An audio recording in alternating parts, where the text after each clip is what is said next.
It's the show 16. I thought you were going to do the countdown, like on Wayne's World, where he's like, we can see your head bobbing, Wayne. 3, 2. Number 16. We're still going. Number 16. One of the first numbers I ever wore as a football player. Yep. Well, that's good. A lot of rough news today, man. Yeah, so let's start. Your man. Coaching moves. College football carousel hasn't begun, but it's begun and it is deepening fast. So let's start. We got the coaching carousel. We got Don Brown. I like that. That's a nice little segment. Coaching carousel. That's it. Yep. I think that's what I called it in the title there. Yeah. Now, carousel is a funny word. The spelling is interesting. Yeah, it's CAROUSEL. Yeah, sure. Sounds right. So let's get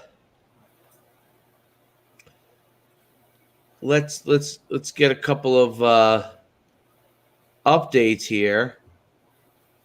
Wait, what? CAROUSEL. Yeah. Good job. Yeah. CAROUSEL. Carousel. I never doubt you. You never doubt me? Yeah. So a couple big moves, man. I mean, big moves in the fact that we're talking big-time schools dismissing or phrasing it the right way. Let's just say that there's coaching changes happening. Okay.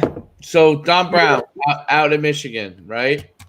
Defensive coordinator, University of Michigan, out Don Brown. I know you and I have we speak of, I speak about him very highly. I think he's absolutely, phenomenal coach, old school guy, Northeast guy.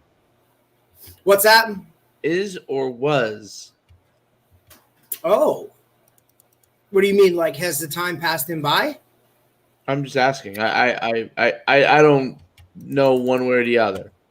Oh, he's a Northeast guy, obviously. Was the head coach at UMass for a couple years. I know he was. He coached at Northeastern. We played them. Well, I was just going to say, I know you have a certain love for him because of – I wouldn't say love, but you have a certain respect for him because of where he coached at in Northeastern, where a lot of people don't know that they did have a very strong and solid program for a lot of years at Northeastern. No, Northeastern sucked. Come on, dude. Okay. Northeastern sucked.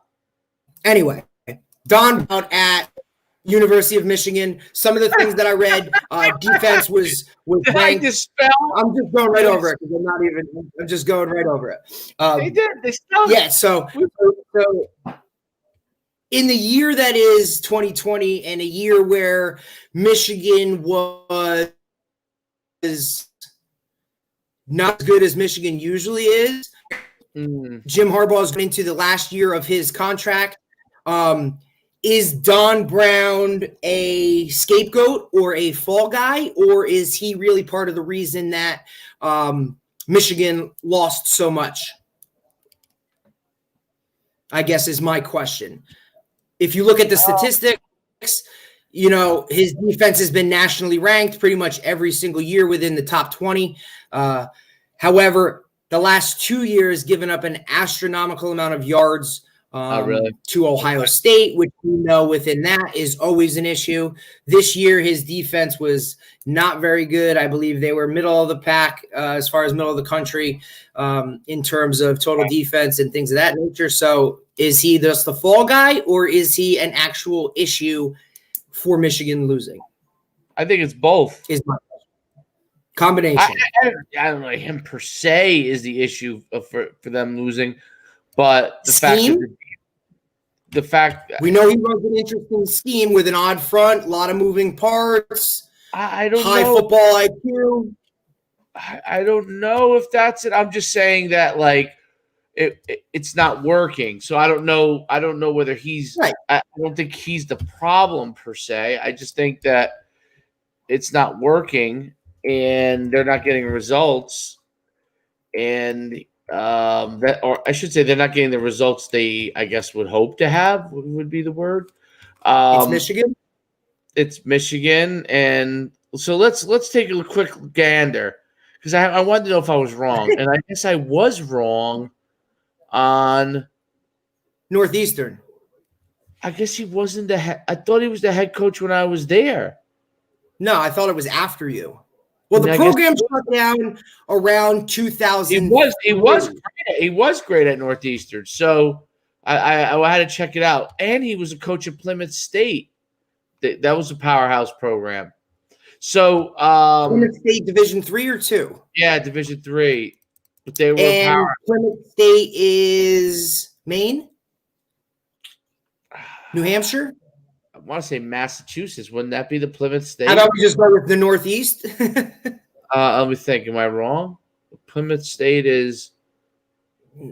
If you were wrong about one thing, it's highly unlikely you're going to be wrong about two. No, I'm actually completely wrong on Don Brown. I have him confused with somebody else. So Don Brown. Good answer. Don Brown came in after he. I say he's old school because if you see a picture of him, he's got that old school, really brushy mustache. Yeah, you know what? I don't know Don Brown. So short guy. Only reason I know he was he was at UConn for a year or so. No, he was at UConn. But because I know he was the head coach at UMass. I don't know him. He was the head coach at UMass when Victor Cruz was there. Yes. So that would have been 2003. Yeah, he was 2004, 2005, somewhere around there. He was at Plymouth State when I was at UConn. So Plymouth State is, did we just figure out where? Division III in I assumed it was Massachusetts. Isn't Plymouth Rock? I will find out. God, I love it. Plymouth State University, Plymouth, New Hampshire. Oh, okay. Very cool. All right. So I figured it was 4,200 kids. Okay. So it's basically the size of Saddlebrook and Butler. He turned around Plymouth State. He turned around Northeastern. He turned UMass was pretty good for many years. I think he kind of took them to the next level, though. They were very, very good. I guess it was. Didn't they win a national? Didn't they win an FCS national championship? Yep, in 2006.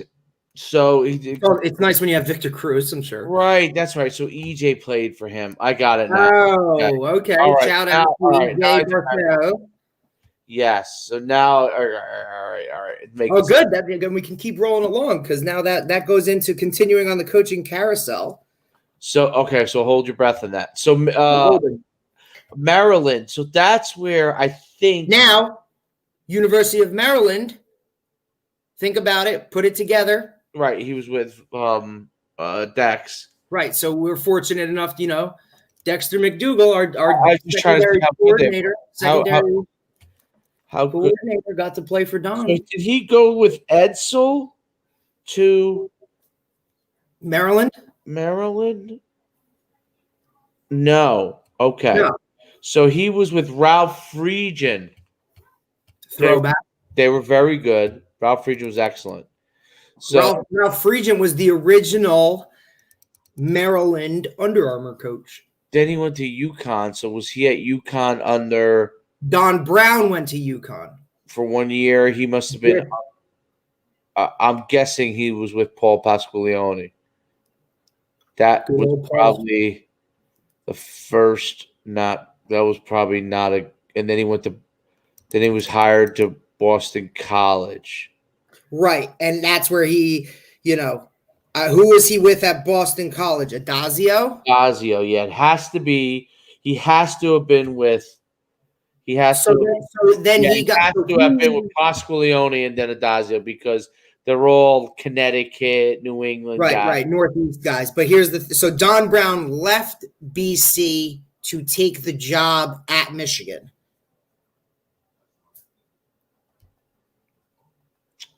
Say yes. Yes, that's correct. So, that being said, he has an excellent head coaching record, 96-45. So, before we leave good old Don Brown, question. Is he still unemployed in a week? No. So now that I've read this a little more, and I knew of him, I mean, I know he's famous, but I guess I didn't really know him. So, and he played his college football at Norwich, which I think is in military school, D3, and Vermont. That is Vermont. Yeah. So, here's my thing. I've heard him speak, and I'm not saying I'm some football guru XO type of person, but I hope you are. Let's just, well, I'm trying to stay, I'm trying to, keep it down a little bit. I'm not pumping the brakes, but when I heard him speak, looking around the room, you can tell guys that are XO guys, and when they're talking on a specific package or blitz or this or that, and they start spewing out football terminology, and I love the fact that I could look around that room and see that about 70% of the room, because you got your youth coaches in there, you got these other guys. Most people had absolutely no idea what he was talking about. And you just kind of knew it. And I'm not saying I fully knew what he was talking about, but I'm pretty sure I grasped it a lot more than the rest of the room. And you could just tell, like, hey, this is a Northeast guy with a high football IQ explaining things in a way that most of these guys in this room are absolutely clueless. So you say he is not unemployed in a week. Well, I mean, everything is your network, so it depends on what jobs become. That's my question. Now, does he look to the NFL?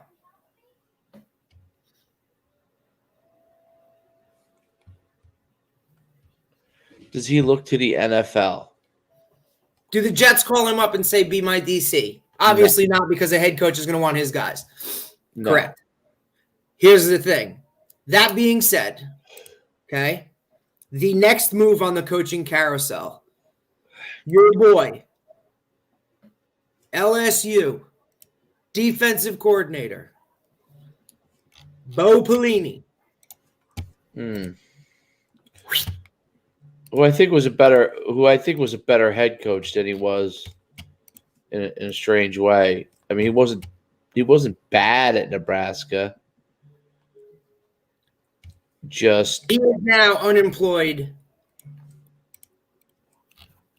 Yeah, so sent on his way from LSU. Different situation. So let me give you my quick summary on Don Brown. So I didn't watch a ton of Michigan games.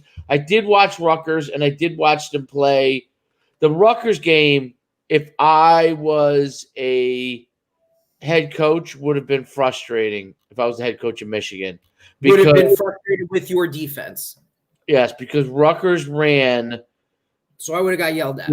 The Johnny Langan Wildcat style, like Howard. Run most of the time, throw every once in a while, play, and they ran it. They ran it all over them, and you knew it was coming. And I assumed that everybody in the stadium knew it was coming. And now some teams have stopped it. Okay, I don't know what others have not. So I mean, I just think that didn't look great. I think they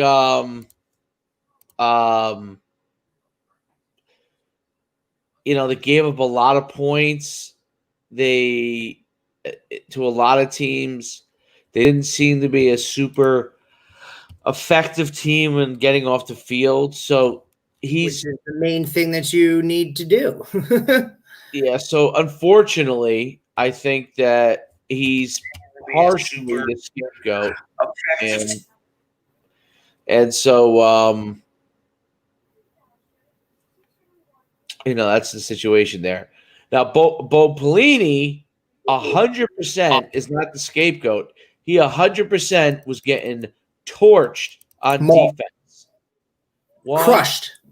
100%. So, I think that that was a good move. They played well at the end of the year, LSU. The change in quarterback was helpful. Too little, too late. Well, they went to Brad Johnson's son at quarterback. You're talking about LSU. I think they went to Matt Johnson. I think it's Matt Johnson. Yeah, Max Johnson.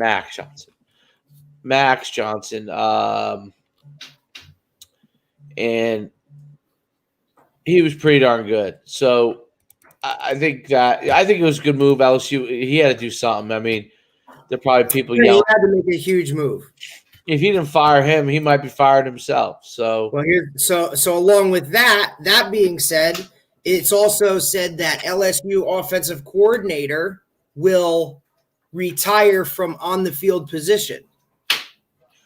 All right, so this is the guy that was the offensive coordinator, but they brought in Joe, whatever his name is, Brady, who they thought was the whiz kid, who now at Carolina can't score any points. So yeah, everybody's a whiz kid. All right, I know. Everybody knows everything until you get to the league, and now all of a sudden it's not as easy.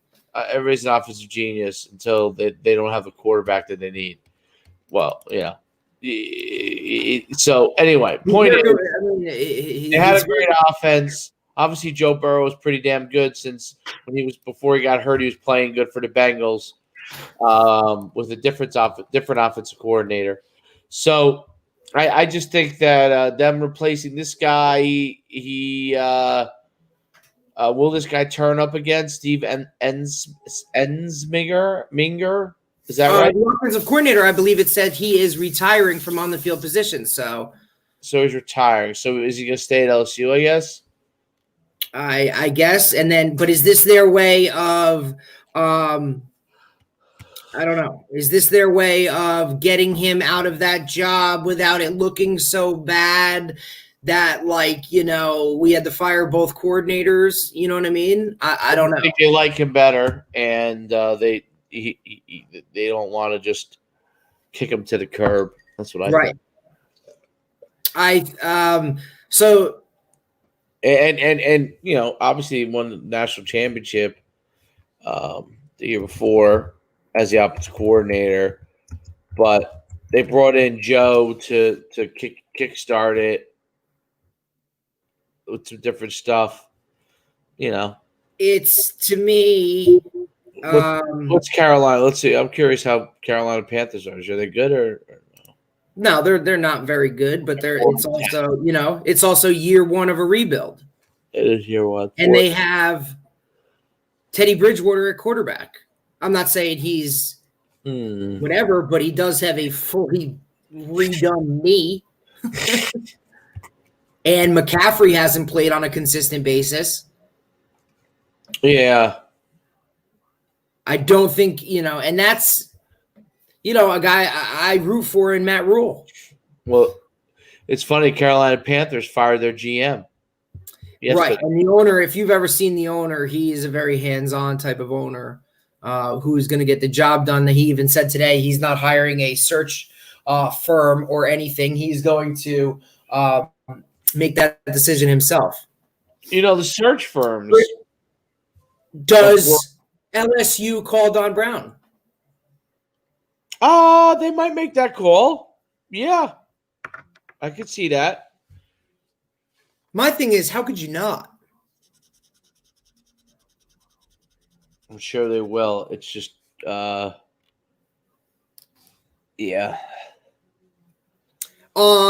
Moving on in the coaching world, a hometown boy will slide in from, I don't want to say slide in. It's probably a well-earned job. will be the interim defensive line coach after Ole Miss dismissed their defensive line coach, Marquis Watson. So who's the guy moving in? Marquis Watson. He was the GA this year, but he's going to he'll be the D-line coach for their bowl game after they dismissed the D-line coach. That's my man. I was his first trainer when he was in 8th grade. I'm just telling you right now, that may be the biggest, largest, quote-unquote linebacker I've ever seen play at a high level at like when he was at Bryant. But my man could move, that's for sure. He was a good dude. Great dude. I worked with him at some camps, followed him when he was, making the transition from his last year of college football into the coaching world, watched him stay at Bryant for a year, go to Amherst for a year, back to Bryant. Then he was at Rutgers as a GA for a year, and then ultimately heads with his old high school coach, Coach Partridge, down to Ole Miss, and just want to see him continue to do well. I know he was named to that top 35, under 35 last year to watch in coaching. So it's exciting. I get excited for those guys to see where they're going to go and hopefully continue to climb that ladder. Because I just think it's awesome. It really is, especially when you have a personal relationship. They're good guys. They're doing it the right way and doing the right thing. And, so excited to see what he does, during his I guess what you want to call a couple week job interview on the job interview as far as, being the D-line coach for that. Yeah, all I know is Marquis Watson follows me on Twitter, so I'm down with that. Follows me too. Yes, sir. At Coach Marquis. Wow, Watson. How can you find out how many verified followers you have? Do you know that? What do you mean verified? It says it right next to your thing. If you look at I only have 857 verified followers. No, I know how many followers I have. I'm saying. What do you mean you're talking blue chip? Yeah, how could yeah? I don't know. Go through and count. I have 601,000 followers. How many? 601,000. 601,000, like 601, comma? Yes, comma. I don't think that counts. What doesn't count? I'm just saying, I don't think those are real followers. What are you talking about? I'm just trying to bring you down so that you get all fired up and go through and actually count. I'm looking at my followers. Dylan Sikorsky. Oh, when you listen, 2024, 6'5", 290 lineman. You have probably every prospect from class of 2030 up. Then yeah, I'll give a shot. I wish I could figure that out though. Why don't you email Twitter? How do you? I was verified. Oh, here we go. I was. They took it away. They took it away. They did. Wait. Which Twitter was verified? Was it your personal one or NUC? It used to be called at Coach Schuman. Used to be called at NUC Football. I think it was. It was at NUC Football. And then and then what happened was I didn't want to go by at NUC Football anymore. I wanted to go by at Coach Schuman. Expand the brand, you know what I'm saying? So what I did was I snorted. I laughed so hard. Expand the brand. I think you should make a T-shirt that says that. But expand the brand. So expand the brand. Yeah, I kind of like that. In order to expand the brand, I had to. I couldn't just pigeonhole myself. So. I was verified on NUC Football since 2008 or 9, and when I changed my name, they unverified me. And you haven't been able to get it back. And I emailed them. I'm like, "What's going on here? I want my verification back." Nothing. You're like, "I want my blue chip back." I'm pissed off. If I don't. Where's my blue check mark, man? I used to have 2 million followers, and they purged me. Twitter.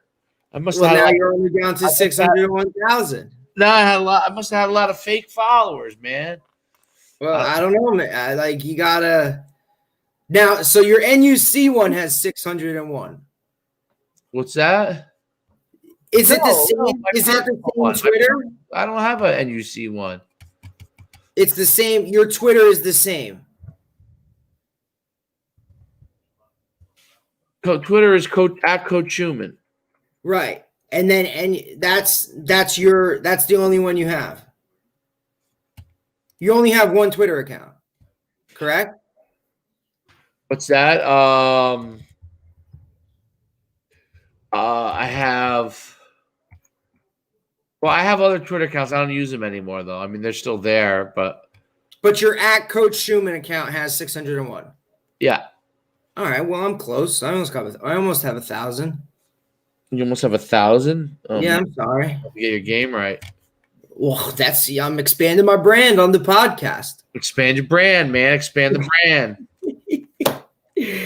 Oh my goodness gracious. All right. So we got a good question here today. A random question. If you can help me in any direction. Let's see what we got here. Do you know of a reference or any way then reaching out to college coaches? Yeah. Yes. Email them. Call them. Go through their list of contacts. Everything you can possibly think of on the college website and go to coaches. They have their phone number and their email. Fill out questionnaires, right? Yeah, questionnaires you could do. Yep. All right. Just should we reference the fact that it's unfortunate that there's you don't have a lot of film, but if there is any year where I think film will, you know what I mean, not play as film always plays a role, but I think coaches are going to be more receptive to get less film this year than any other. Yeah. What do you mean? Let's say that again. Just in general, because of COVID, I think they'll understand. They'll be more understanding of someone who has less film than would normally be expected because less games being played, less this. This is the year where that might, I have coaches might be more receptive. I got a bunch of videos on that you can watch, and then NUC Sports, bunch of videos. I mean, videos of what? Recruiting. I've done how to get. I got you. Oh yeah, I've done like 30, 40 things on that. So there's a bunch of stuff. Okay, let's pipe it up a little bit. We're some coaching. So Cristobal signed an extension. Signed. So did the coach from Coastal Carolina, I believe. Yep. Right? Yep. They locked him up real quick. Yep. And then how about UAB coach took his name out of the Auburn job? Oh, Clark did. Really? That's interesting. Clark did. Yes. So I'm seeing right here. It says, the latest that I said. So Malzahn's law 9 days ago now. Okay. Auburn held conversations with UAB coach head coach Bill Clark and Louisiana head coach Bill Napier, both of who said no. Steve Sarkisian said no. Clemson's Brent Venables said no. Tony Elliott said no. Wow. They can't. Yeah. Obviously, Kevin Steele is handling the day-to-days.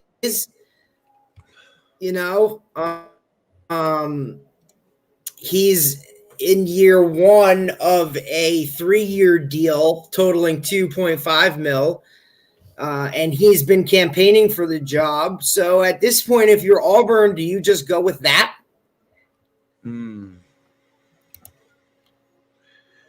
They're saying, talking to, their tier one candidates are obvious, Liberty head coach, former Ole Miss guy, Hugh Freeze. he's playing he's waiting to play a game against Coastal, but is that a move? I mean, Hugh Freeze would be great. They're swinging and missing. I'm so surprised at that, but I don't know. It's like I said, like people. There's probably there's a list of demands that I read something last night. I read something last night that said, are head coaches now timid to take jobs where the previous head coach has been fired after winning records? I would be timid of that. I would like, hey, this guy just went 8-3 and they canned it. Yeah, I would be like, why did they can him again? Exactly. I could see that. Unrealistic expectations they're worried about. I mean, those are the kind of things that can really hinder a program. I don't know. I mean, I just think that it's. I did think that was interesting, though.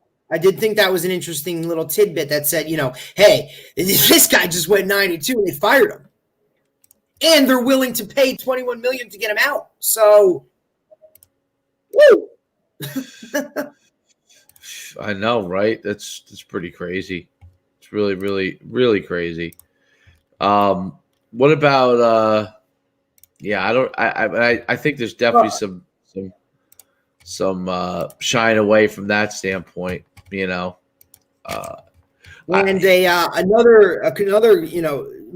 coaching.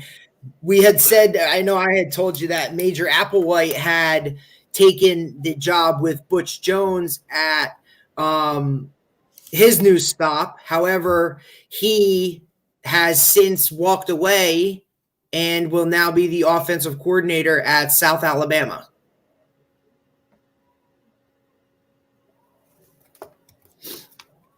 Say that again? Major Applewhite's going to be off scorer South Alabama? So this is the move. He had taken the job. Butch Jones took, what was it? What was the job we were saying? I'm starting to get them mixed up. Jones had taken Arkansas the State. Job at Arkansas State and had named Major Applewhite his offensive coordinator. However, within a week, Major Applewhite steps away from Arkansas State and will take over offensive coordinator duties at, I believe, South Alabama. That's interesting. Okay. Well, I'll tell you another interesting thing that I just saw. Auburn supposedly is narrowing in on Boise State's Brian Harsin. Yep. You're looking at the same article, I believe, on here. Yeah. I mean, he's 69-19 at Boise. It's a pretty darn good record. That'll be interesting. And most of those coaches that have moved on from Boise have been successful. And a deal is expected soon. Ooh. Okay. There you go. Matt Wells at Texas Tech also named Sonny Cumbie will be Texas Tech's next offensive coordinator. He had been the offensive coordinator at TCU. And he actually comes home because Cumbie played quarterback for Texas Tech. Oh, wow. And then Baylor is going to get rid of Larry Fedora, offensive coordinator. Yep, saw that too. He has not had a good run, man. I feel like he had done a lot at Southern Miss, went to North Carolina, didn't do well there. And then, it's tough, man. You see these guys at these jobs that, it's like one day they're the next hot thing, the next day they're, goodbye. It's tough. Coaching is tough, man. Yeah, definitely. Also, here's another one for you. And we had was funny because we were talking about it and I brought it up. Former UConn head coach fired, defensive coordinator. Where? Former UConn head coach. What? He has been fired from defensive coordinator position. Correct. Former UConn head. Oh, Diaco. Again? Can this guy not keep a job? Dude, like what's that deal? Star. He was the hottest name coming out of Notre Dame a couple of years ago. Wow. Right? And now all of a sudden, he doesn't get it done at UConn. He heads to Nebraska, can't get it done. 1 year at Purdue, can't get it. Does he piss somebody off? Does he rub people the wrong way? Well, listen. I mean, go ahead. Give me the story. I've met Diaco a few times. Does he come off that way? Is he that type of guy? He's a different cat. He's a different cat. It's just gonna say he's from Jersey. Well, we are all different cats. He's a different cat. Like, he likes to look good. He's like Handsome Dan. That's what he reminds me of. Like, but yet he doesn't like. And what was the? Remember what I said to you? You're expecting a certain. I think maybe the way he looks. He's a handsome guy. Works against him in a sense that like you're expecting him to be this all around charismatic guy. But he's not. He's like a blah guy. Not really his style. Yeah. And I think that it's tough as a defensive coordinator to be that type of guy. Well, he's a defense his personality is really more like a defense coordinator. But he's like you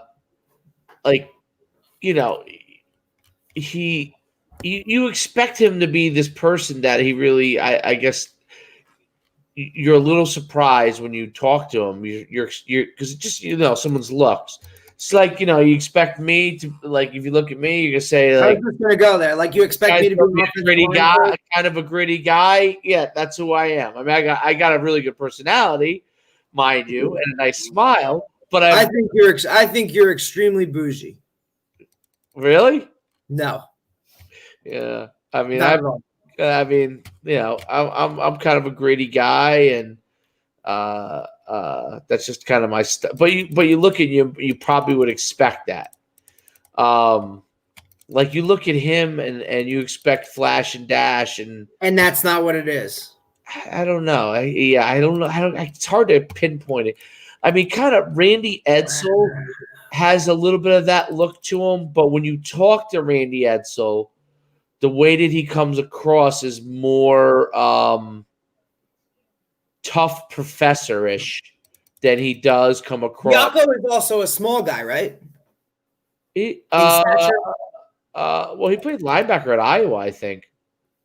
He's not small. Lean. He's lean because he worked. I'm sure he worked out. I get it. Everybody's lean compared to us. Like Randy Edsall's tall, by the way. I know but he reminds me of like a Herman Munster.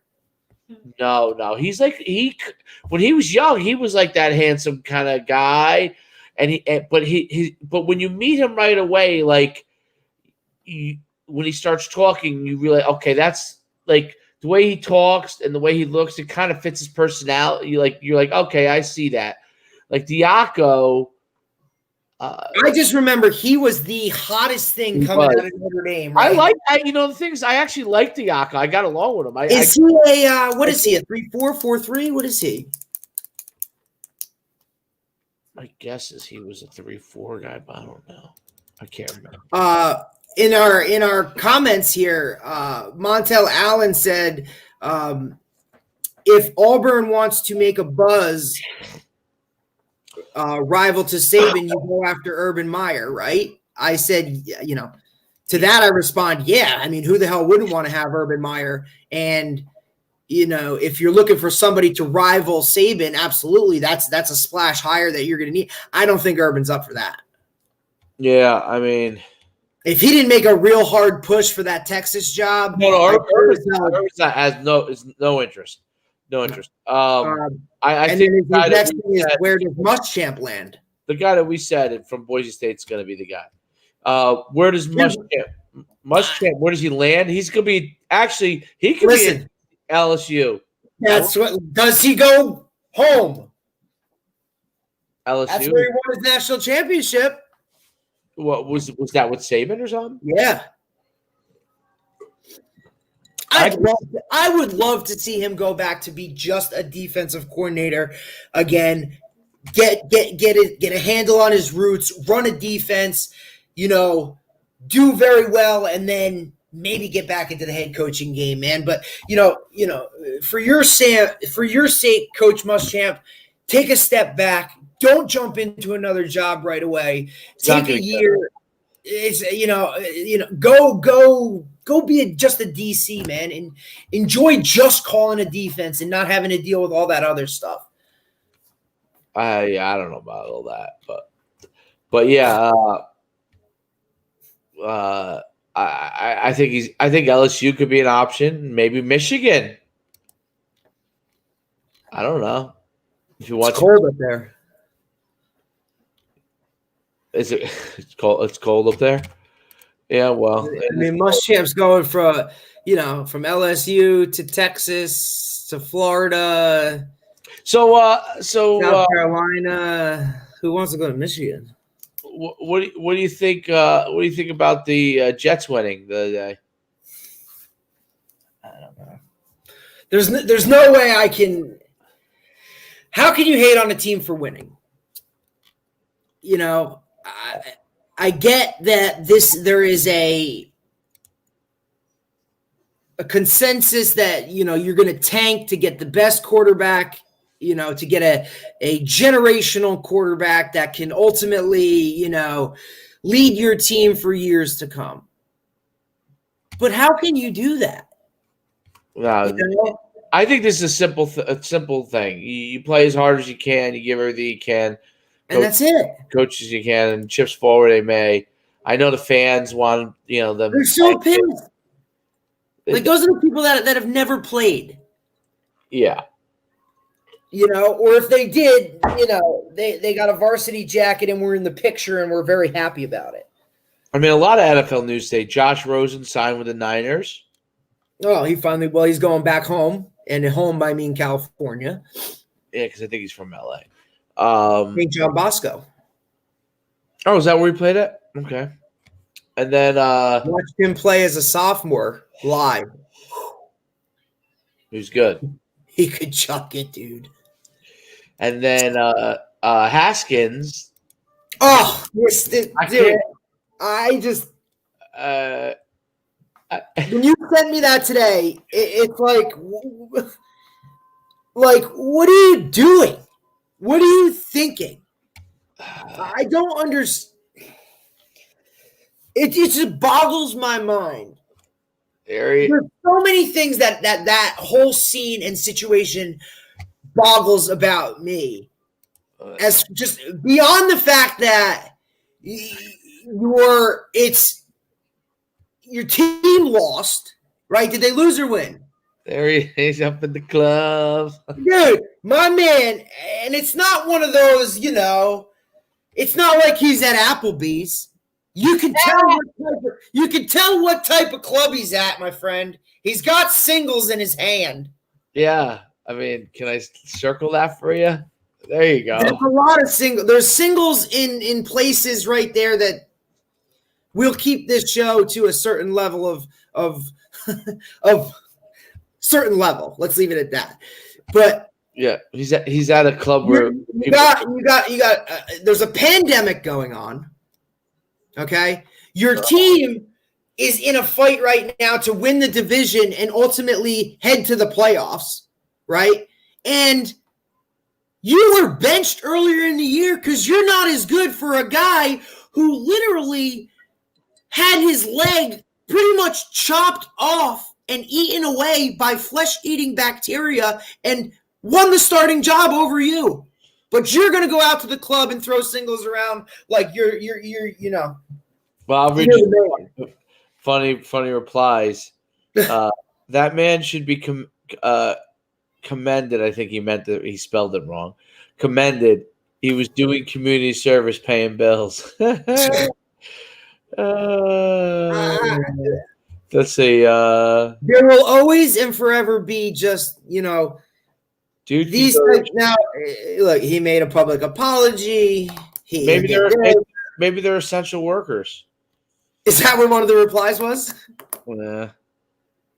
I mean, and did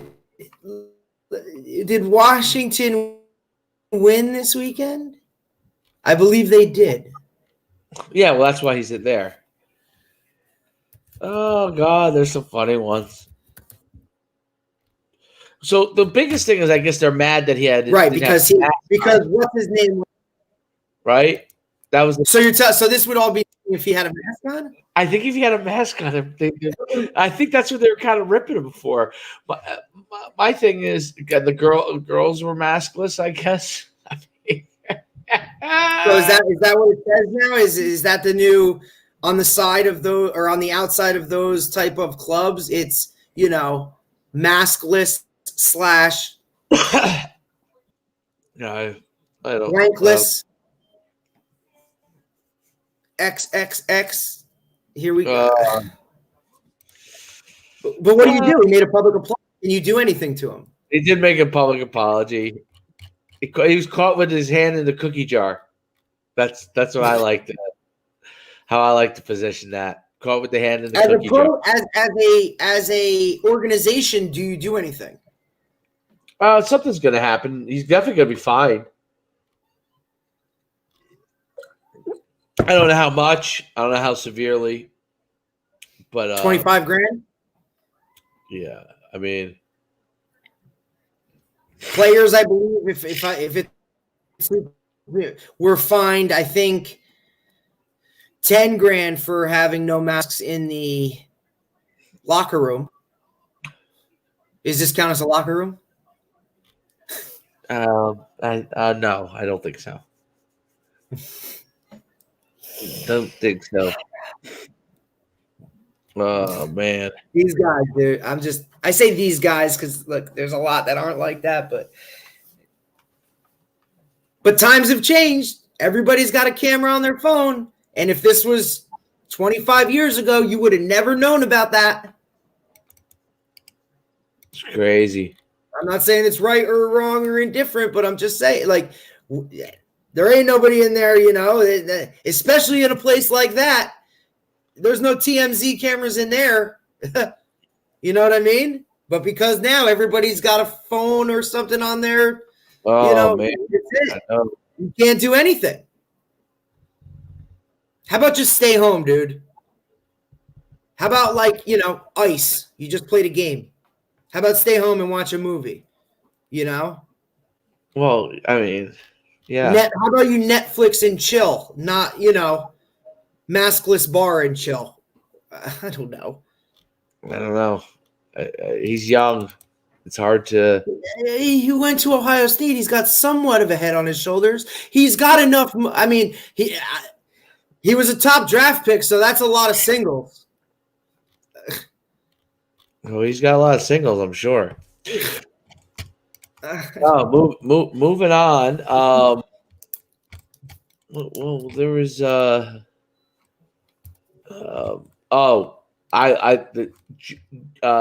Juju Smith-Schuster doing his TikToks on everybody's 50-yard line logo, and then getting his logo knocked off of his freaking one side of his Steelers helmet last night on a crossing route.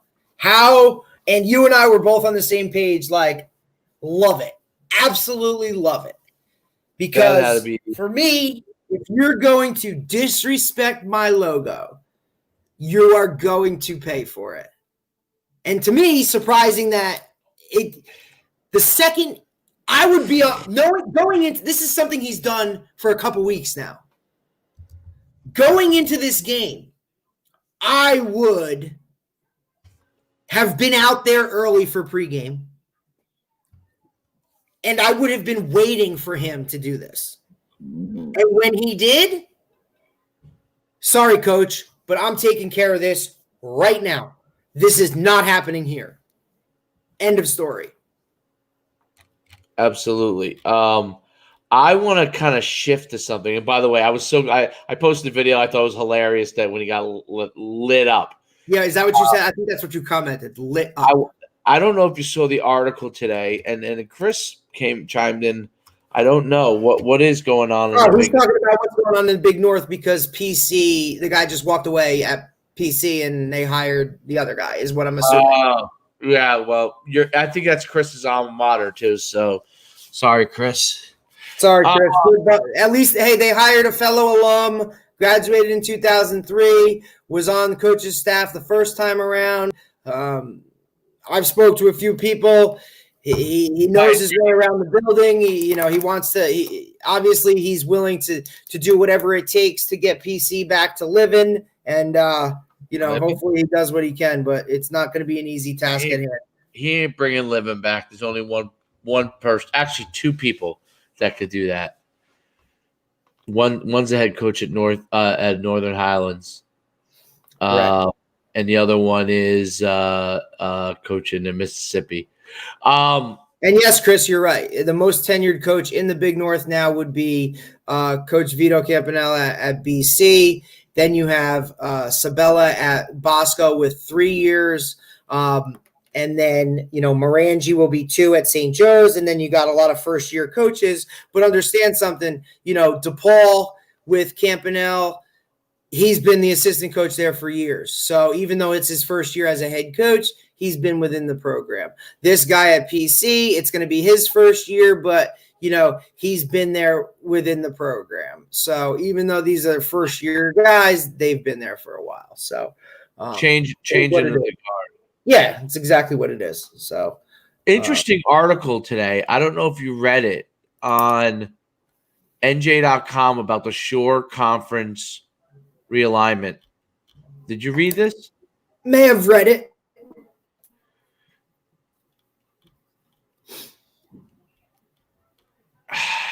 Are you reading it now? I'm kind of so first of all, maybe I didn't read it. As the head coach, I'm not going to comment too much on who they put in where, but I do love the idea of playing to a Shore Conference championship. We've talked about that. That's a slam dunk. How they go about getting to that, what they're trying to do is have 10 or 11 pod champions. So I don't know what that means. And why not have a Shore Conference like upper and lower? 8 teams. Give me 1 through 4. Give me a 1 through 4 upper, a 1 through 4 lower. You can't do it. You can't do it because you got the playoffs. You can't do it. Why? You do it you play 6 games. Okay. And how could you do it? 7 and 8. Week 7 and 8 are your 1 plays 4, 2 plays 3. The next week, winners of each play each other. There's your Shore Conference champion. Then you go round 1, week 9. The only way, but you don't have a round of 8. You have a round of 4. I'm saying 8 in the fact that you have 1 through 4 in an upper division, 1 through 4 in a lower division. That's what they are doing, but they're doing it for all the things. So I think that I think is so that. What's interesting is I see the Toms River North coach commented. I don't know. The big winners in the new alignment are Red Bank. Here's this. It's not a. Hello? You're cutting out. Hello? Your internet, buddy. Hello? The Toms River North coach. There's something wrong with your internet. Do you know that?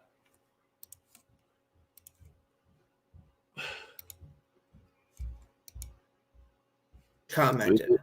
I think we're losing you for some reason.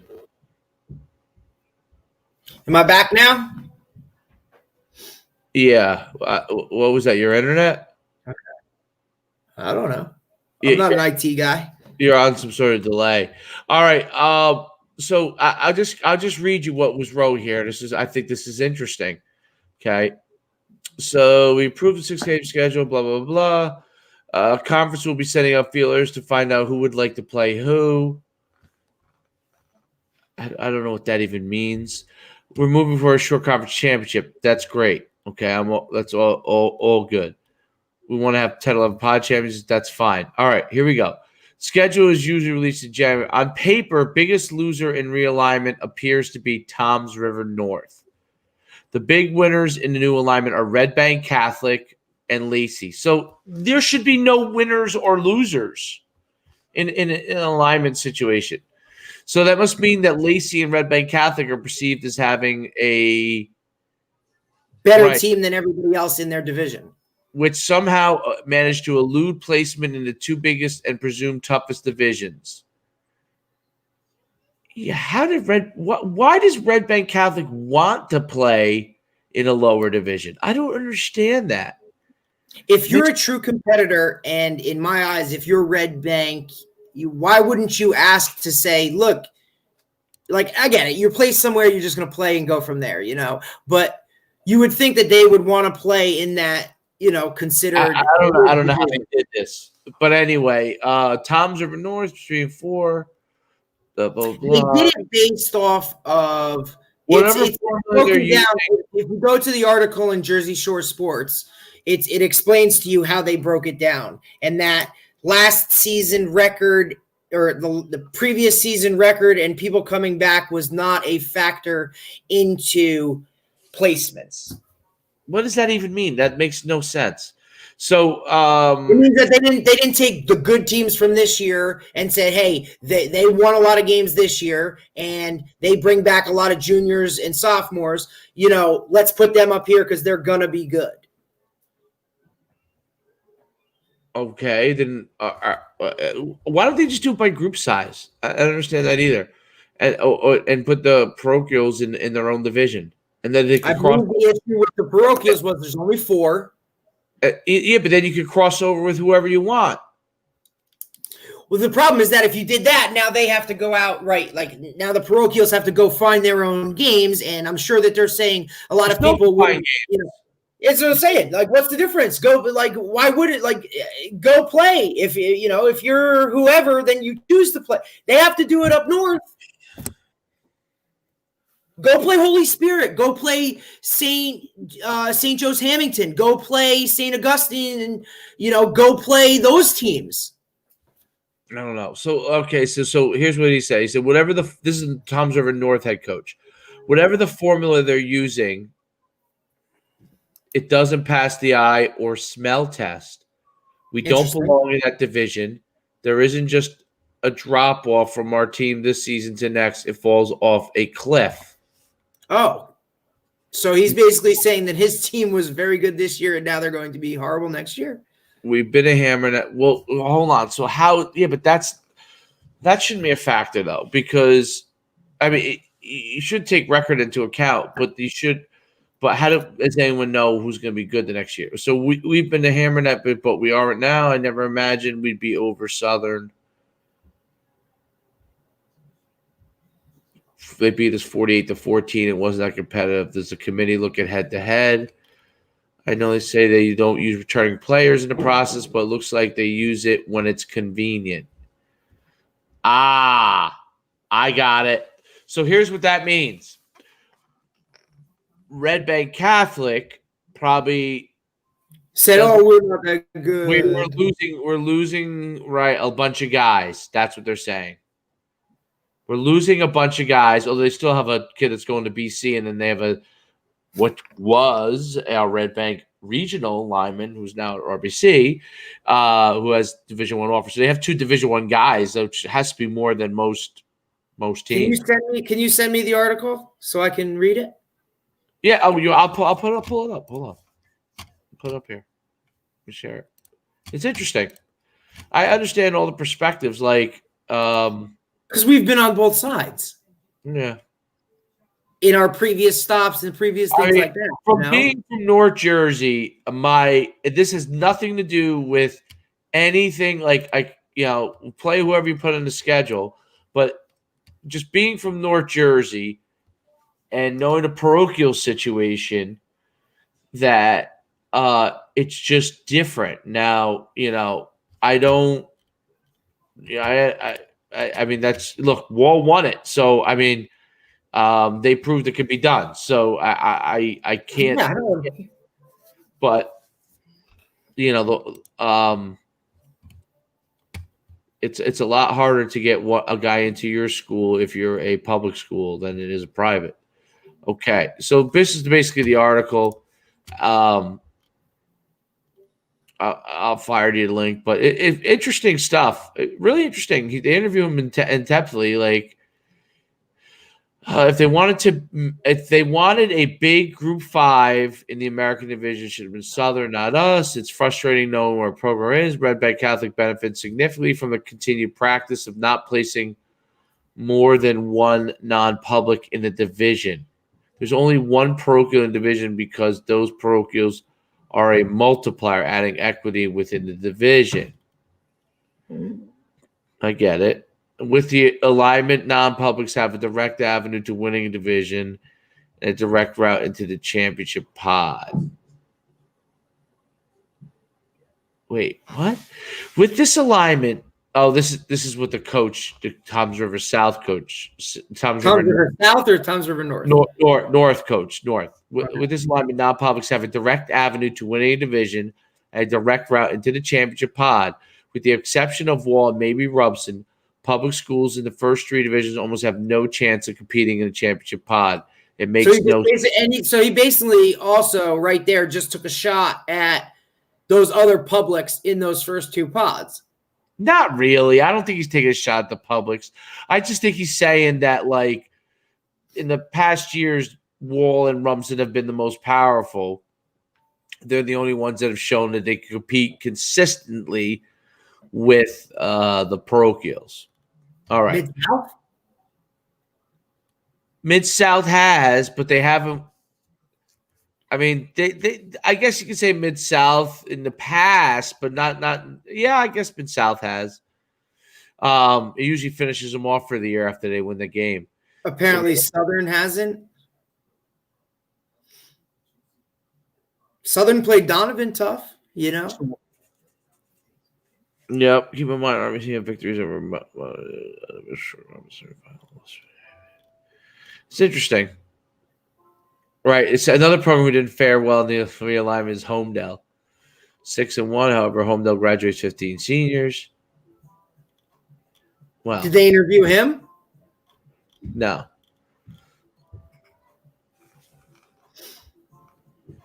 And they show the records. So I'm trying to figure this out. So, okay, the records over the last 3 years. Okay, so then I'm just going to reference something because we have 2 good years, right?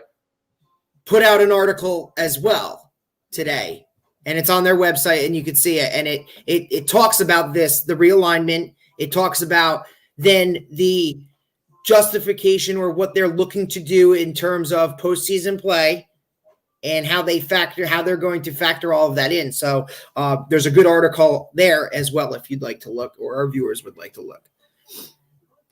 So I'll tell you what is interesting here. All right, I'm gonna read the records of the last 3 years of the American division.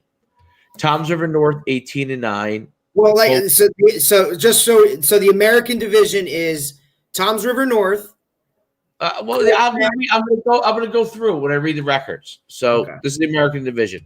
Toms River North was 18-9 the last 3 years. Colts Neck 18-10. Donovan Catholic 23-6. Rumson Fairhaven 22-9. Wall 25-4. Okay. Colonial. Hang on. Give me him again one more time, and just give me the records again.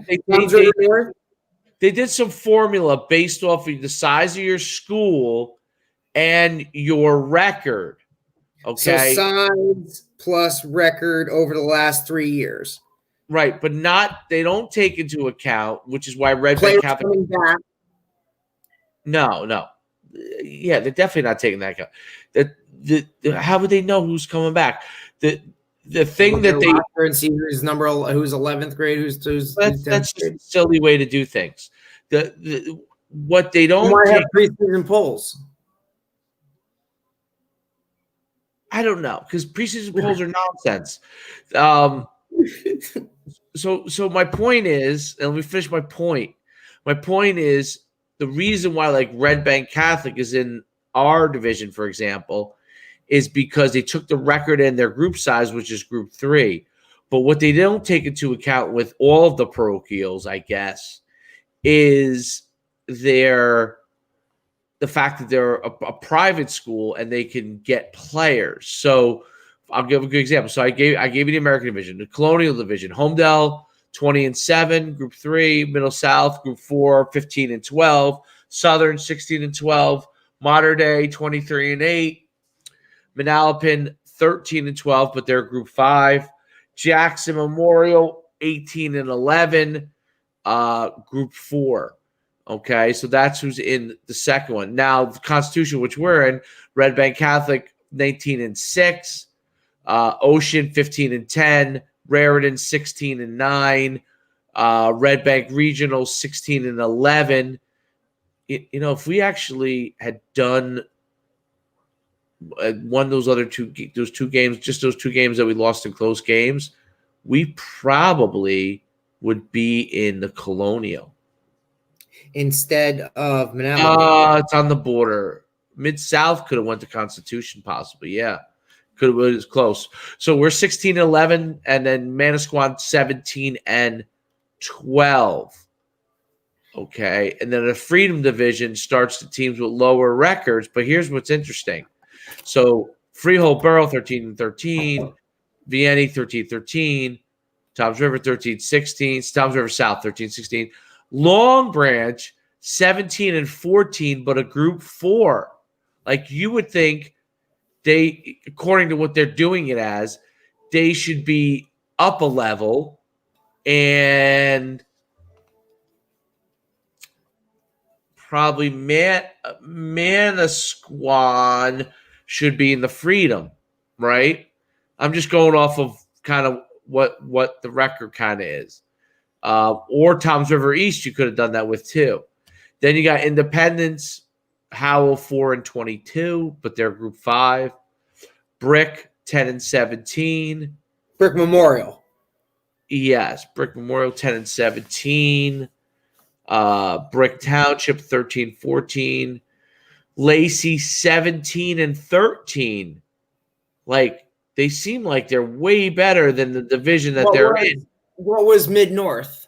7-20. But a Group 4. Group 4. So you're keeping your 4s and 5s there together. Lacey is a Group 4 or 3? 3. Like Neptune should be up a level. They should be up, and Brick Memorial probably should be down a level. Well, how I understand, so let's say they went with a Group 5 division. If you went with just a Group 5 division, you would have Manalapan, Tierra North, Manalapan Southern, and Jackson Memorial is a 4 or a 5. Yeah. Howell and Freehold Township. That would be enough for a division. 5 teams, yeah. Oh, and Marlboro's a 5. The 5s is not a great. It's not as powerful. Now the 4 is Colts Neck, Mid-South, Jackson, Mid-North, Freehold Borough, Toms River South, Toms River East, Brick Memorial, Brick Township, Mid-North, Neptune, Central. So there's 11 teams. So you can make 2 divisions out of that. Okay. Then the Group 3, you got Group 3, you have Donovan, This is where the problem is. The programs, because you got Donovan, Red Bank, Catholic, Ocean, Raritan, Red Bank Regional, St. John Vianney, and Lacey. So you would have 7. That's kind of a little bit. And if you are you counting? I'm wrong. I'm missing. I'm sorry. St. John Vianney, Matawan, Manchester, Pinelands, Monmouth. So you can make and Jackson Liberty. So you can make basically 2 groups out of that, 13 teams. So you can make 2 groups out of that division, upper or lower. Although we would probably be in the upper of that anyway if they did it that way. But you would sprinkle 3 goods in each. Actually, that's what you should do. That's the Big North's way of doing it. And then, so you could, but you could group it by group and make divisions from there. You could do it 2, and you'd have Manasquan, Barnegat, Shore, Keyport, Point Borough, Point Beach. I think Keyport, Keensburg, those guys are 1. But yeah, Point Borough, Group 1 and 2, just make all of them throw them together. Split them up. Central is a 3. Central's a 5. Oh my goodness gracious! Lakewood's a 4. Manchester's a 4. Asbury Park is a Group 1 now. I wouldn't want to play them.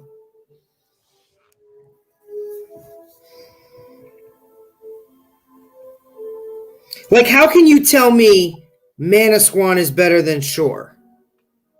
Those 2 should be together. Like Monmouth, listen to Monmouth's division. Monmouth is at the bottom division. Okay. Yeah. It's you got Monmouth, Point Beach, Lakewood, Pinelands, Keyport, Keensburg.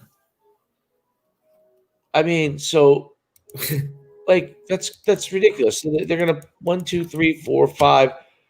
I mean, Monmouth's gonna go 5-0 and not be like you can't. That's not the right way to do it. That is just not. That's you can't take Group 3s just because they're weak and throw them in the weakest division. Like, you got to have some. I mean, ridiculous. But I guess those guys are. I guess that's why those guys make decisions, and we just, dial it up against whoever they tell us to play, because it is what it is. I'm not about to be that guy or whatever. So put whoever you want on my schedule, and I'll go from there. Well, that's because you're too scared to speak up. You told me you said we weren't discussing this to a point of losing my shit. No, I just think that it's close, but I think they have to rework a few things to how do they is their goal is the goal of the Shore Conference pure equity? If it's pure equity, then you should have all comparable teams in the same conference. I'm cool with that. If your thing is going off of a record, like I'm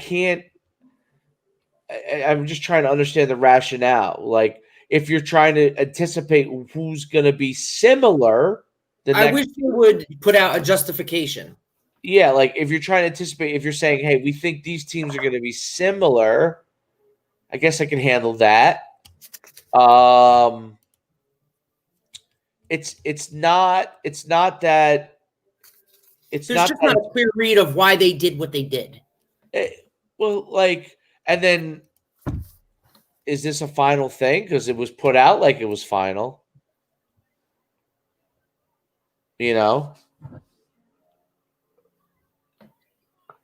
It's interesting.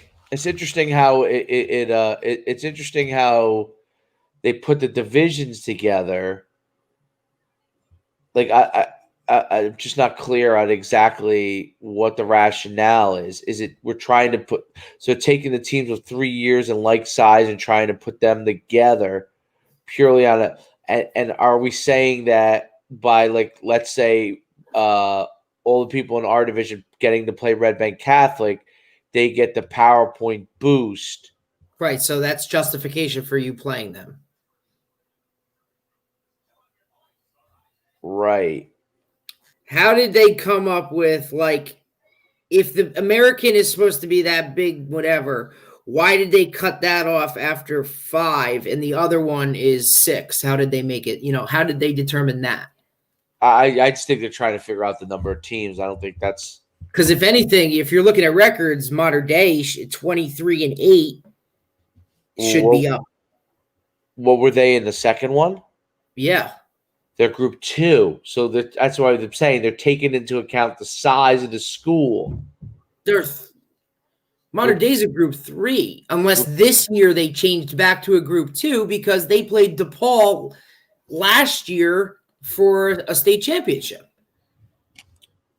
Well, it said group 2 on there. So that's how they must have dropped their enrollment. Like their enrollment must have dropped. Red Bank Catholic is a group 3. That's why with their record and the size of their school, they're purely going off of that. And SJV is a 3. That's how you end up they come up with the division.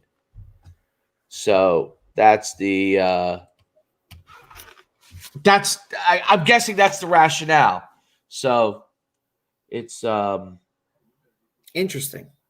It's interesting because if you look, like us, Ocean, Raritan, and Manasquan.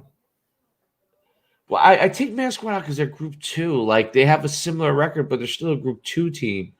So I would say us, Ocean, and Raritan are pretty similar records over the last 3 years.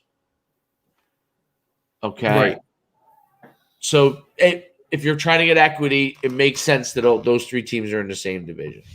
But then I would think if you threw, say Lacey and Colts Neck in there, why is it Manasquan and Red Bank Catholic?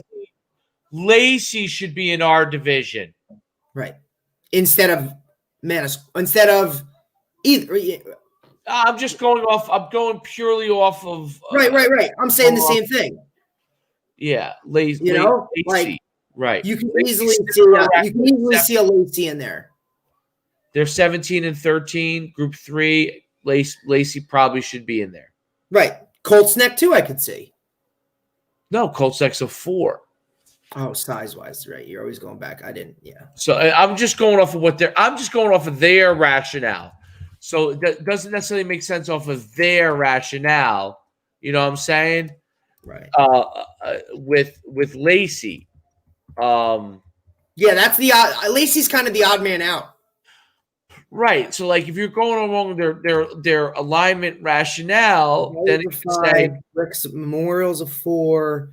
I think what throws it off because you're squeezing the parochials in there, and you're saying, like, you're looking at Red Bank Catholic the same way that you look at Red Bank Regional. Where if you would have just taken the Catholics, put them in one league, and said, "Look, here's your 4 teams. You got to go find games." Well, we only have 5 teams in our division. We're gonna have to find games. Well, it's going to be our 6th is going to be 6 games. Will be with Long Branch, Thanksgiving Day.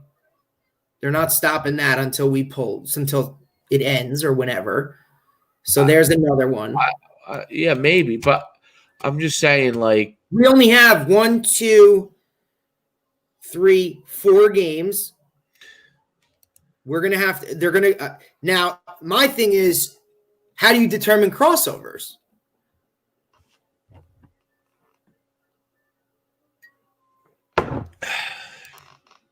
Like, do you say, all right, Constitution, you're playing Patriot matchup, Red Bank, you're going to play, Jackson Liberty because you're similar sizes. Manasquan, you're playing Shore because you're similar sizes. Maybe. I don't know. I don't know what they're going to do. It looks like that's what my question would be. Pick up a game. I'm guessing. So I don't know. It's confusing. It really is confusing. Well, leave it to that to be the Merry Christmas of, hey, it's December 22nd. Let's release these divisions so these coaches can go crazy for the next and annoy their athletic directors for the next 2 days, worried about what's going to happen and moving forward. And do we need to get games in line? Do we need to start talking to people, setting things up moving forward, or how's it going to work with the pods or this or that, or Merry Christmas. Merry Christmas. All right. Anyway, so that's enough about high school talk. Boring. All right, moving on. Anything else? I think we got everything. Any games tonight? Oh yeah, bowl game tonight.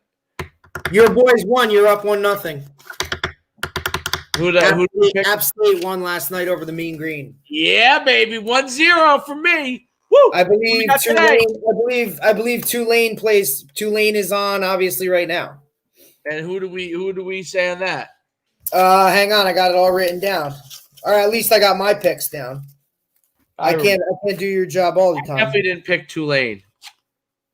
I think it was Tulane and Nevada. I definitely picked Nevada. So I picked Nevada. I'm down.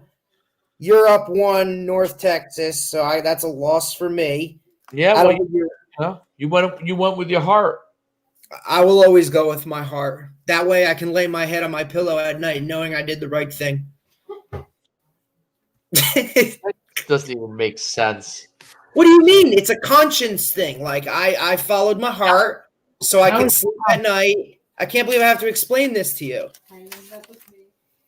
You followed your heart?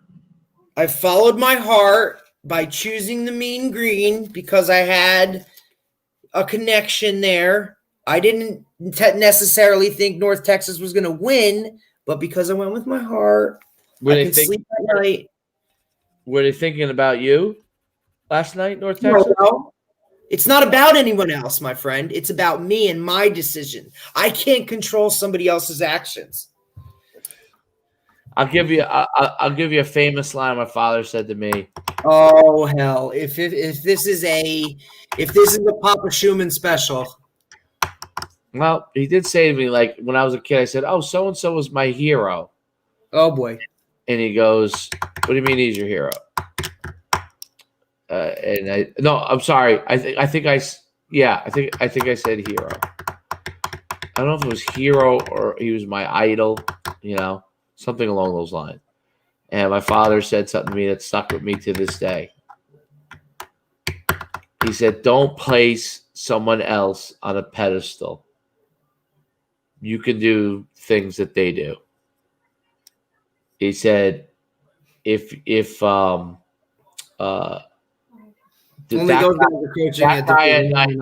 guy goes to bed at night, when that guy goes to bed at night, he ain't thinking about you.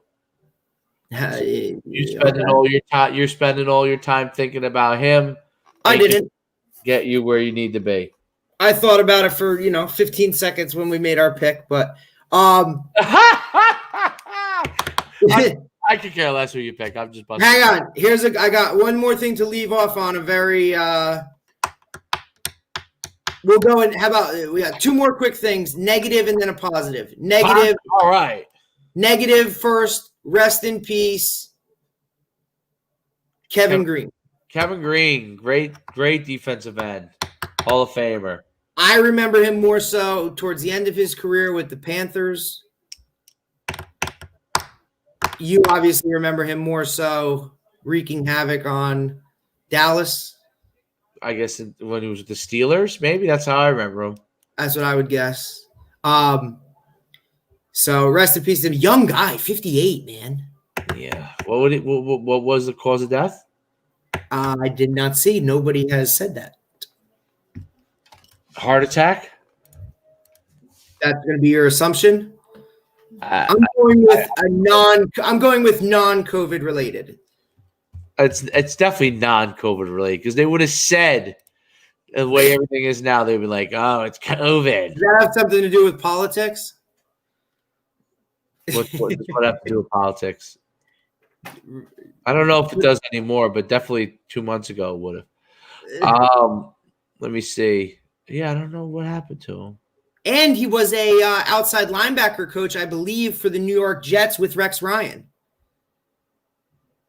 Oh, that's sad. I know he was coaching. Would love to see if he or if the family would allow scientists to take a look at his brain for possible, concussion syndrome and stuff like that. I'm really interested in those types of studies. I know you might be on the other side of the fence with it, but I think that after the Junior Seau stuff, what was the statistics you gave me yesterday?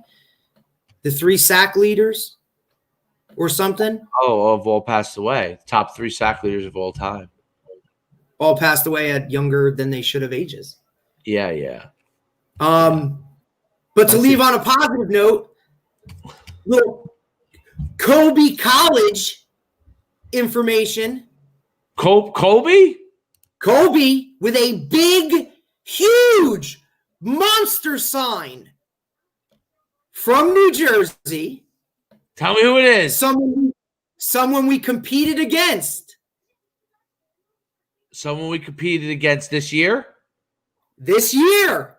We thought he was probably one of the best players we saw all year. Game 1. Game 1. Game 1? The receiver? Number 20.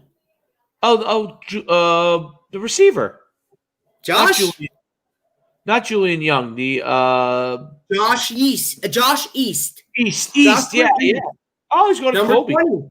Heading to Kobe College, man. That's a good pickup. He could probably play both ways. He might be right. He'll be great there.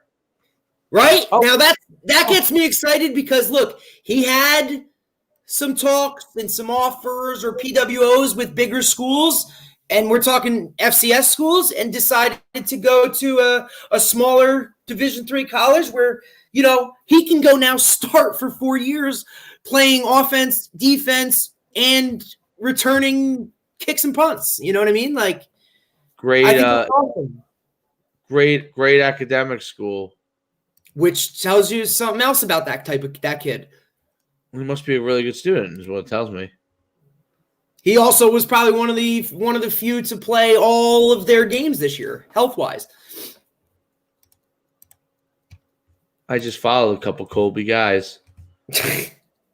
As far as coaching staff? Yeah. That's why you have so many verified followers. I don't know if that's why, but they just see. Really cool. That's cool. That's really cool. Good for him. Good player. Very good player. Very good player. Yeah, he lit us up. So, Kobe College is Maine. Yep.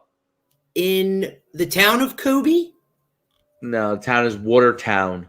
It's a very, very Watertown. Oh, okay. It's actually in the middle. It's not near the middle of the state. Yeah, kind of in the middle of the state. That's 8 hours to get there. Colby. Oh, they have a day in the life of a Colby player. Oh, that's a cool little thing they're doing. Look at you, Ed. You went right to their website. No, I'm on Twitter.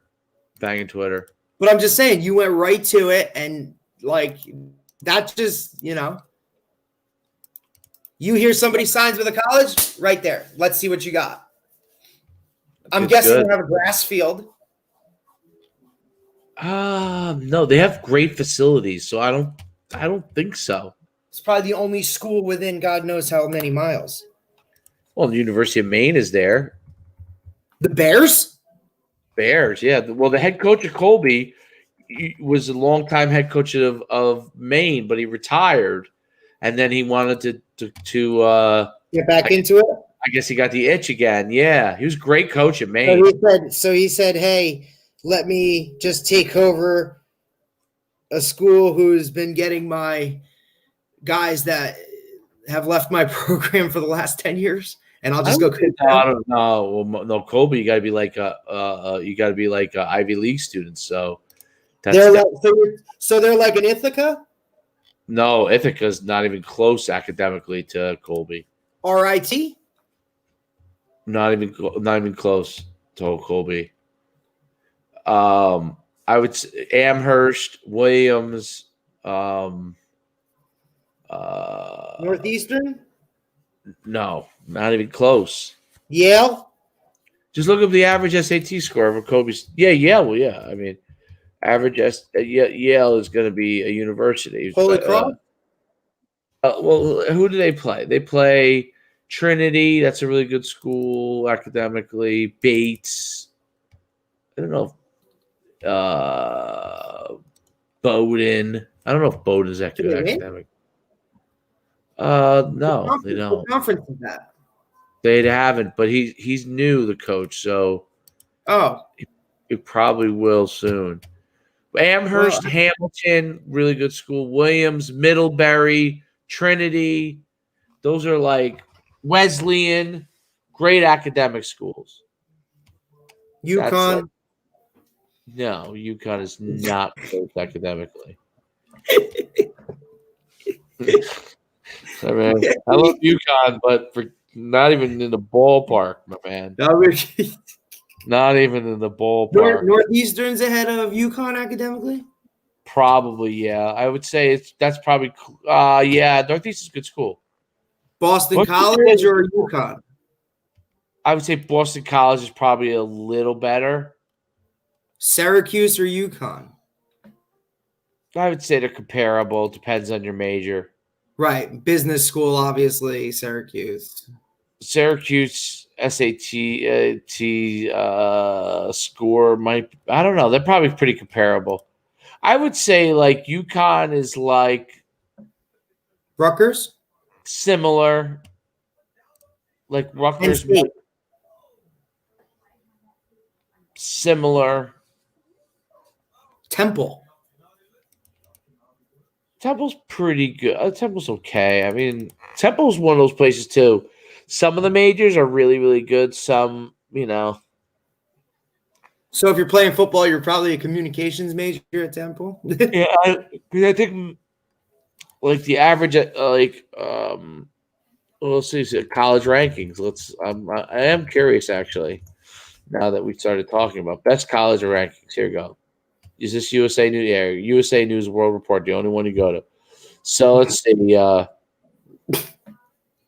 The number one liberal arts. So there's liberal arts colleges, and then there's universities. So, for example, Williams is the number one liberal arts college in the country. It's expensive as hell to go to $50,000. What is Colby? Let's see what Colby is. Colby. You better start saving now, because when Troy wants to go to Williams. So Colby is number 15 in the country. It's pretty high for liberal arts colleges. And their average SAT score at Colby? 13. It's got to be 1250. I don't know. It's a good question. I'm not sure. I thought I would have it here, but let me see. I think they're SAT optional too because everyone's so smart there.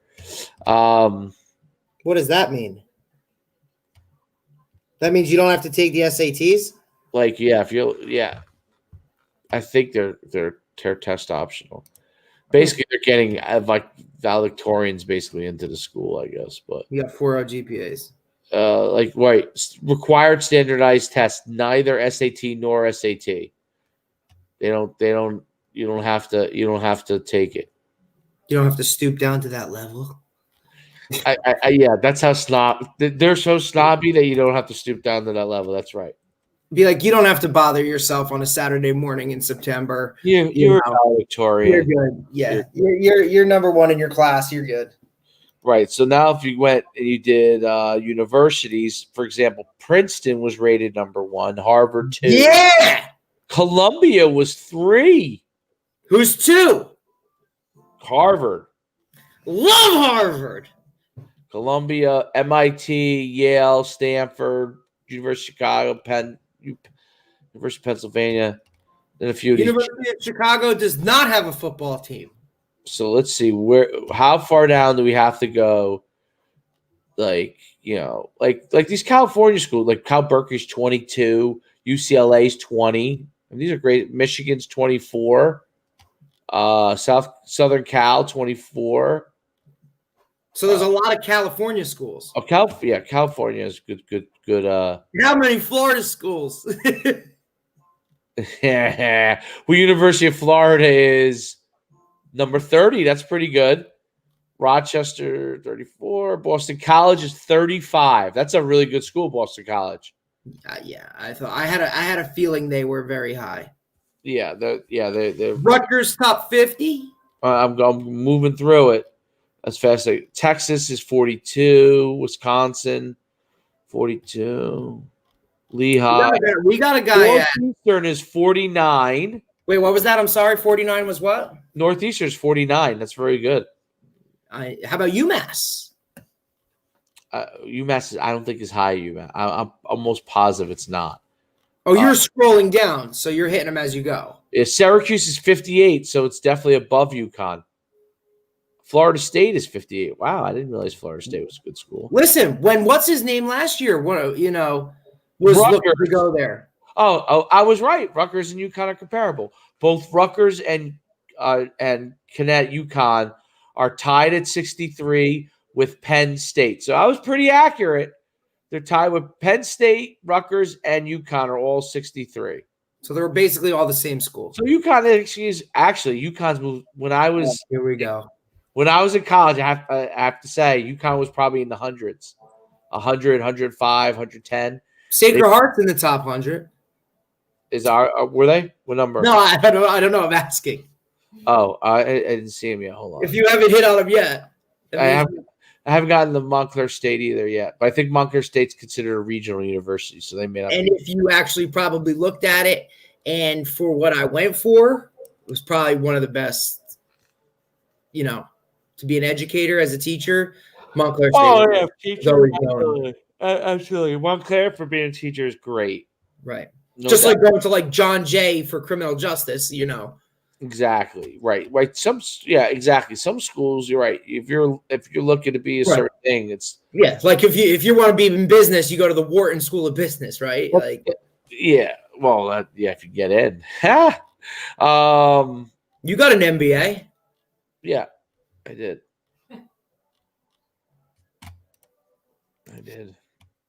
And I coach football. Okay.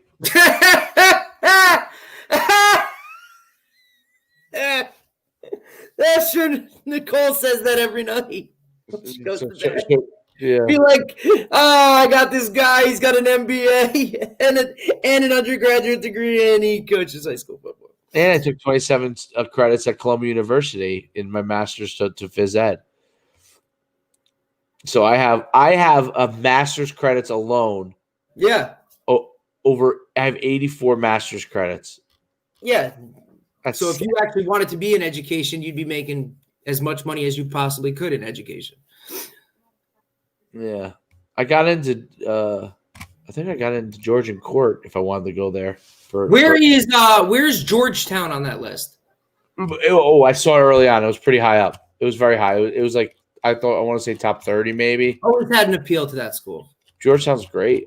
Have you ever been to Washington D.C., I'm sure. Of course. Okay. You ever go down because I lived in Northern Virginia in 1998, 99. 1 year, quick stop. I was there, quick stop, and I loved it.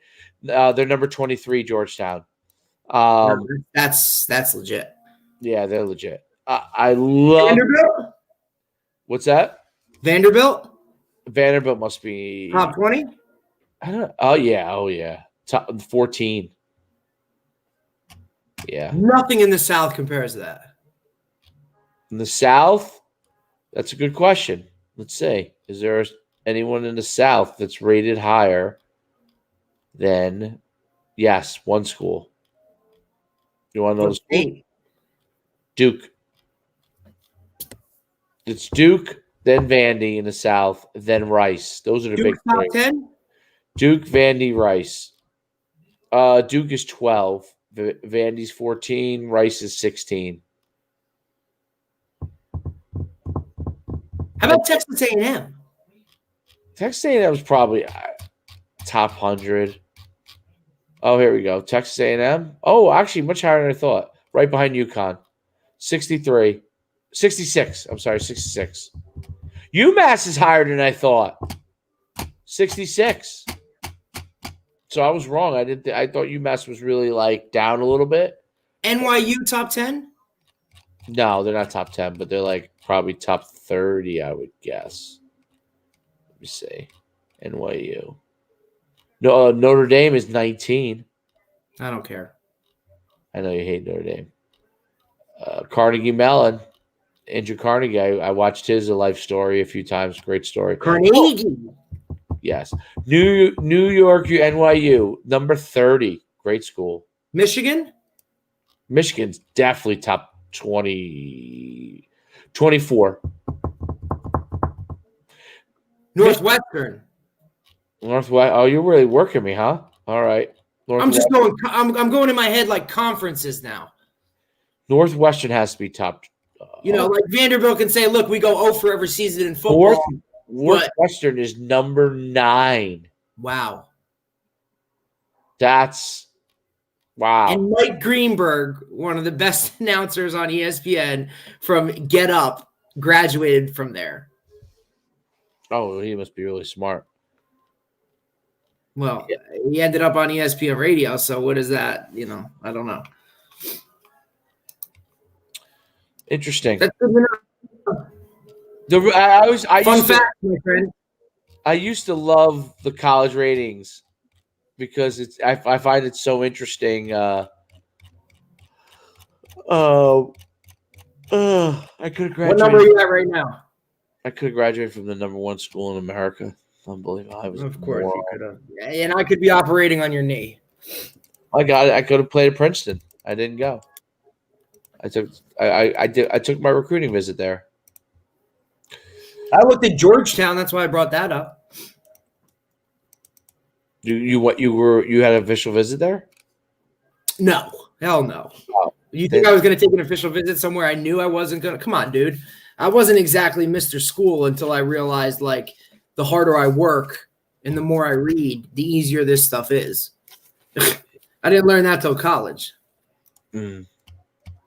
And then I fell in love with school. Interesting stuff. Well, listen, I'm out of here. Kitchen sink. We covered some good topics. So if you guys are interested in college, we just went through a bunch of them. Let us know. Good show, man. All right. Well, we'll see you tomorrow. The coaching carousel will continue. You got it, brother. All right, man. Have a good evening. I'll talk to you guys later. Thanks for watching, guys. Talk to you later.